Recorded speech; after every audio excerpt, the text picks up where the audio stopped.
Chocolate ఇచ్చి. అయ్యో style style చూడు, బిల్డప్ కొట్టుకుంటు. బుచ్చోళ్ళు వస్తారు, మమ్మీకి చాక్లెట్ ఇవ్వకపోతే బుచ్చోళ్ళు ఎత్తుకపోతారు. ఇప్పుడు ఇయ్యి మమ్మీకి, అందుకే చాక్లెట్. బుచ్చోళ్ళు ఎత్తుకపోతారు, మరి బుచ్చోళ్ళు ఎత్తుకపోతారు.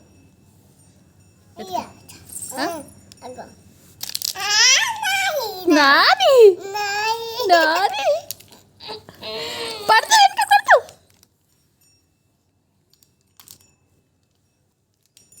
నాది చాక్లెట్ ఇచ్చేయి, ఇచ్చేయి, నాది చాక్లెట్ ఇచ్చేయి, ఇచ్చేయి. మొత్తం ఎందుకు తినేస్తావే, పళ్ళు పుచ్చిపోతే ఇటు ఇచ్చేయి, ఇంకా చాలు. ఇయ్యమన్నానా, మళ్ళీ అస్సలు తీసుకురమ్మన్నా డాడీని చాక్లెట్లు. చూడు చాలా నాకు